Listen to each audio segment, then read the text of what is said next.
ఒకళ్ళు ఏడుస్తుంటే చుట్టకు నిప్పేమని అడిగిండట గాడేవాడు వెనకటకు. కానీ ఏందేమో అందరి బాధ ఒకటైతే వీళ్ళ బాధ ఒకటి ఉన్నట్టున్నది. వాళ్ళ మీద వీళ్ళు వ్యాఖ్యలు చేసుడు, వీళ్ళ మీద వాళ్ళు వ్యాఖ్యలు చేసుడు, కేసులు పెట్టుకునుడు, నోటీసులు ఇచ్చుకునుడు, తెల్లాడితే తిట్టుకునుడు, పొద్దుకుతే తిట్టుకునుడే. ఈ పంచాయతీ ఎప్పుడు తెగుతుందో నాకైతే యాస్టకు వస్తుంది. ఇక వీళ్ళిద్దరు లొల్లేందో మరి చూద్దాం పారి.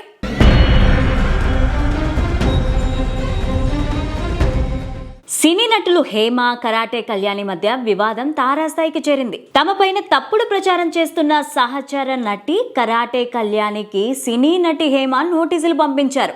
తన న్యాయవాదుల ద్వారా వీటిని పంపించారు. తనపైన కొన్ని యూట్యూబ్ ఛానళ్లు తప్పుడు ప్రచారం చేస్తున్నాయంటూ హేమ ఆవేదన వ్యక్తం చేశారు.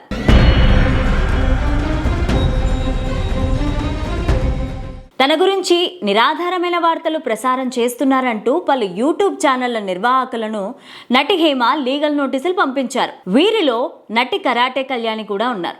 ప్రస్తుతం ఈ విషయం సోషల్ మీడియాలో వైరల్ గా మారింది. కరాటే కళ్యాణి, తమన్నా, సింహాద్రి యూట్యూబ్ ఛానల్స్తో పాటు మరికొన్ని ఛానల్స్ కు హేమ తన న్యాయవాది ద్వారా నోటీసులు పంపించారు.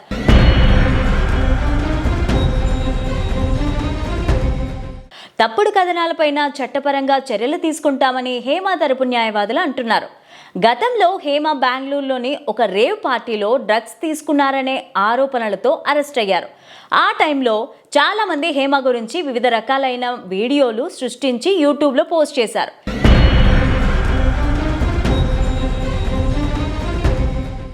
ఈ కథనాలపైన హేమ అప్పుడే ఆగ్రహం వ్యక్తం చేశారు.